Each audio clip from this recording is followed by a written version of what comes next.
Hello, my name is Slava Balbek. We are here in Kyiv right now, in Kyiv, Ukraine.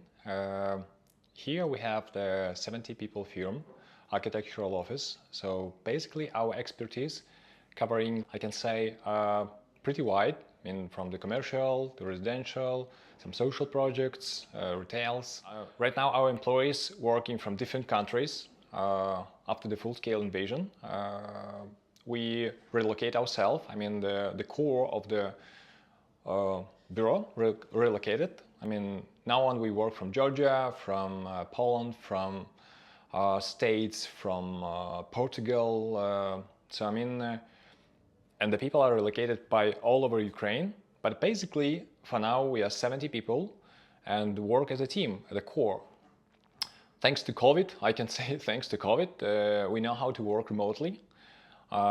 We work from Zooms, and at the moment we have a bunch of projects international, so it's easy to travel back and forth across the world. Our profile, we have the projects in States, we have the project in Europe, and we finished some projects in China. So it is like this. It's a small, I can say small, but comparing to other architectural bureau, I think it's pretty average.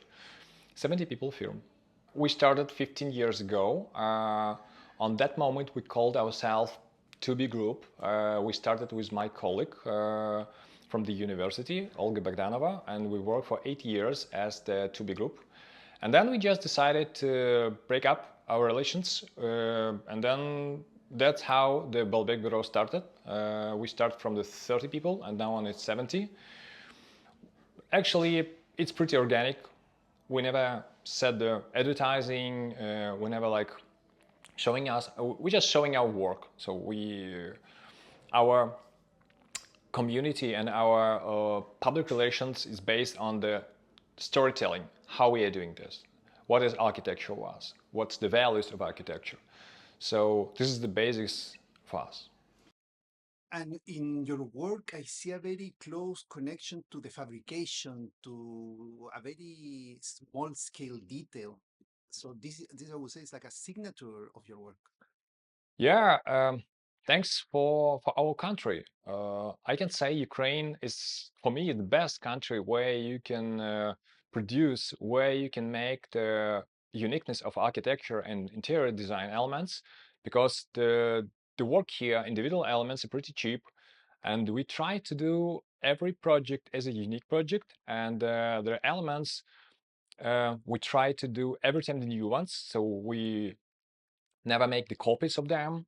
Even if you design a chair or armchair or some wood wall panels, they're every time the new one.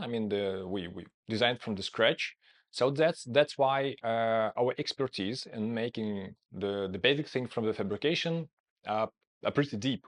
So why? Because comparing to other countries, for example, in States, it's 10 times more expensive to build up something as a unique element. You can buy on a shop, you can buy on the Home Depot, or something like this. But in Ukraine, you can design from scratch, and then you will produce it super shortly, and it will be pretty cheap. So, this is the best way how you can express yourself to making this individual every time. In my opinion, in the last decade, Ukraine has positioned itself as a unique destination for restaurants, for entertainment, for creative industries as well. And if I put it in one way, Kyiv is super cool and it's always at the forefront of trends, is developing trends. And this is also something that I see that your studio, in a way, is shaping this very forward-looking, innovative design. What can you tell us on how are you constantly working, especially for the hospitality industry, where there is to always need to be renovating and doing something new? I think this is the same answer will be the basic of the answer will be the same because in Ukraine, even you have some small funds, you can open and run up some small cafe shop or make like a boutique hotel, and then you can hire the young architectural team, and then you can create together with like really small funds. You don't need to have like an industry. You don't need to have billionaires here just to start up with the super cool things. So that's how, for me, Ukraine is the perfect place to start up your own business or to create something new. Mm. And in this, let's say, contemporary moment of Ukraine, with all these opportunities where you can, as you say, you can do something, you can be an entrepreneur if you have the right energy. How would you describe that is today Ukrainian architecture? Um, for now, it's still pretty mess because you have the like some notes of the Soviet modernism. You have some eclectic of the villas of billionaires of 90s. And now on, I can say the Ukrainian architecture, contemporary architecture is pretty young and it's developing daily. I mean, comparing to 5 years ago, even for year, 10 years ago, it's completely different architecture. It's completely different level of design. It's completely different level of design details. And I'm happy to be here and I'm happy to be with my team, part of this development and part of this growing up and we are trying to rise the level of design with our projects. And this is really cool to be here right now. And well, you're in this, let's say, wave of energy with all these open possibilities. As you say, COVID reshaping a way how you do things, but then this full-scale war start and it push you into taking action, into doing things as an individual, as a studio. Can you tell us how has been this experience since February?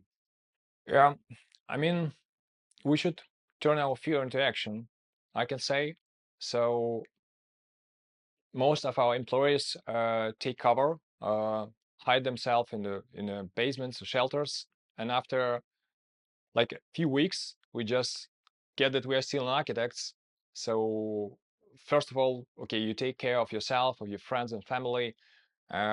It's a shock to be there, and so actually, we all of us were woke up on the sounds of explosions on February 24th, and we start like helping. As for me personally, we founded an organization called Kyiv Volunteer, and we were trying to supply the food for the territorial defense units.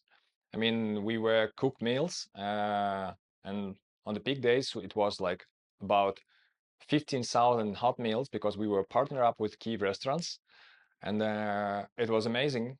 In 3 months, it was daily meals, and I wasn't an architect that way. I wasn't. I was just a Ukrainian who left here, who stays in Kyiv.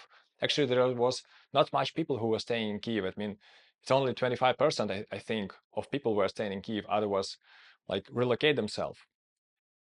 As the architects, we responded with social projects, with social initiatives. So as the architects and still displaced people, we came up with the idea to have the dignity housing project we call Re-Ukraine. So actually, it's not a project; it's a whole system, because it's covering not only the housing and the personal comfort level.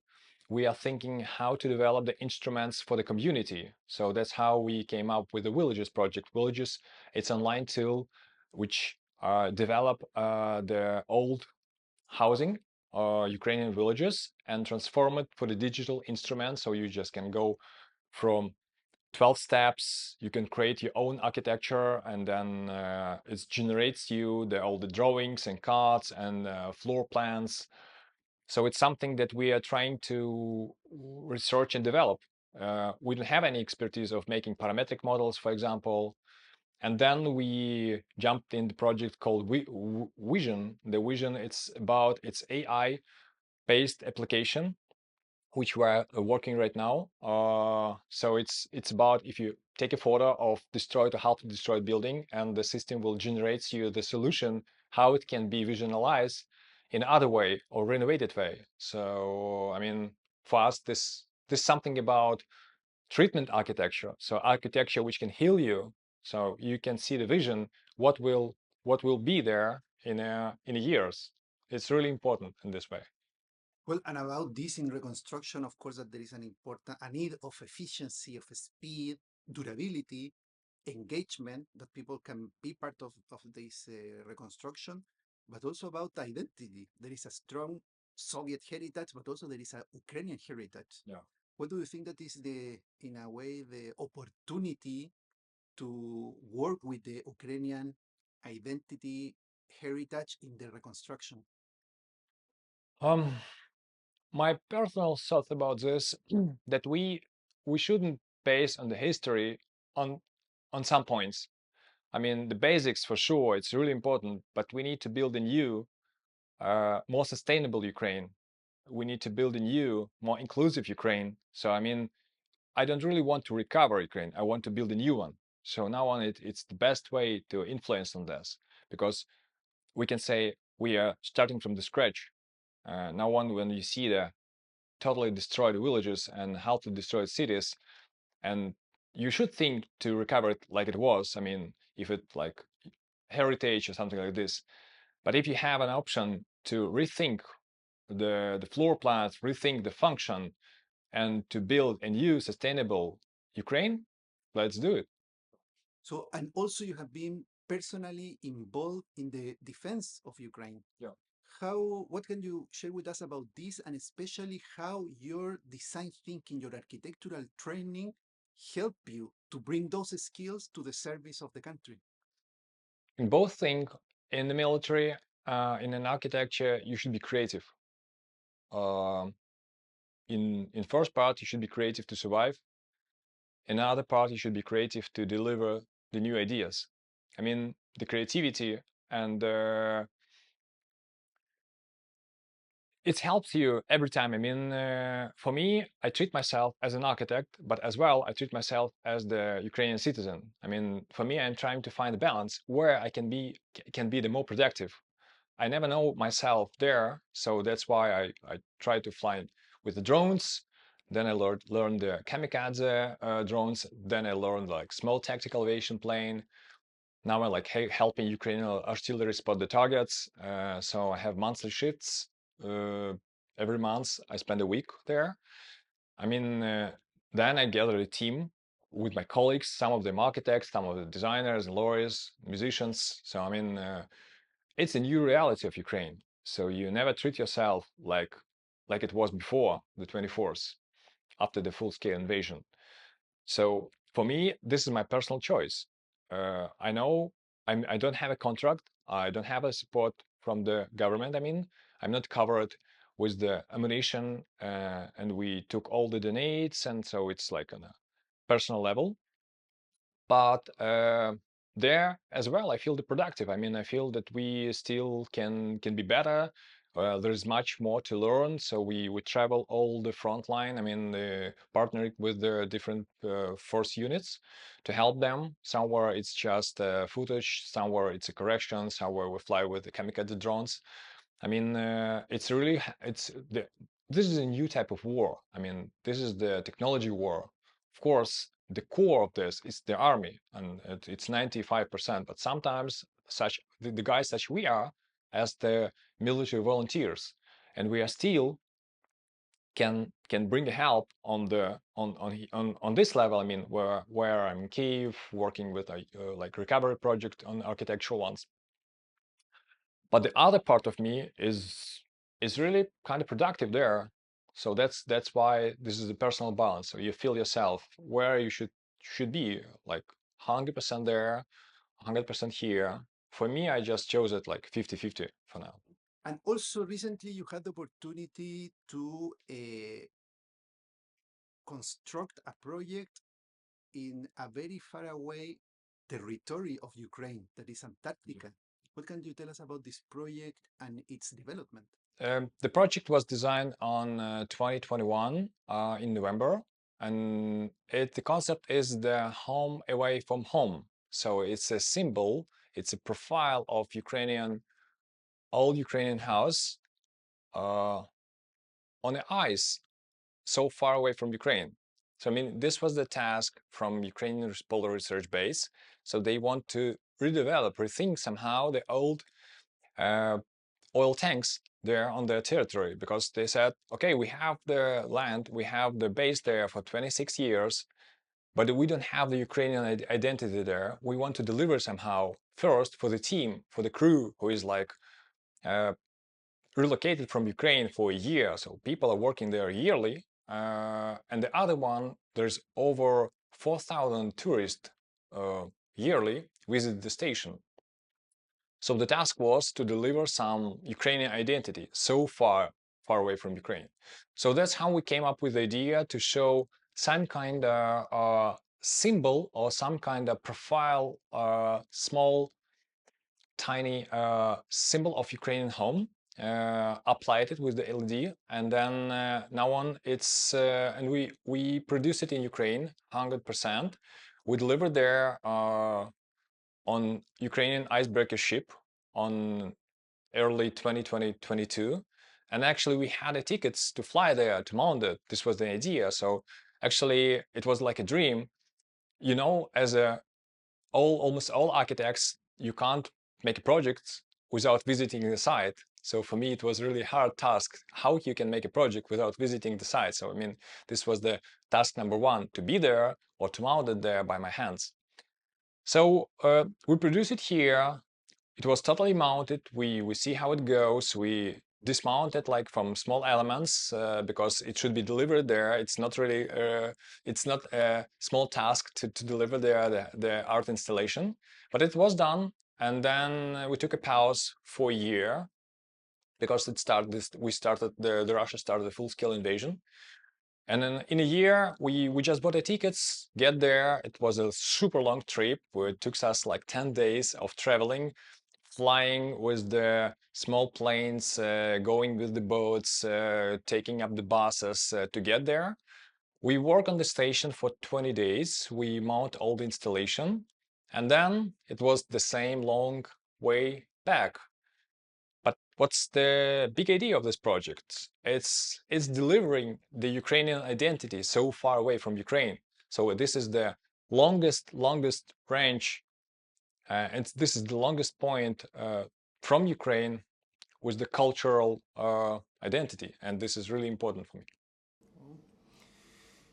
Um, and now, how do you feel about the future of Ukraine? I'm really believing that first of all we need to win the war first. This is the first priority, because as long we have missiles attack daily, as long as we have the fights for our territory, you can't feel free to dream. So I mean, this is the first time priority. And afterwards, we will build a new Ukraine with the help of international partners, with the Ukrainian architects, with the Ukrainian constructions. And I really strongly believe that it will happen soonly. So that's why we need to be more productive. We should push ourselves to work daily and to see our brighter future. Thank you. Thank you for what you do, and thank you for having the time for this interview. Thank you. Thank you so much.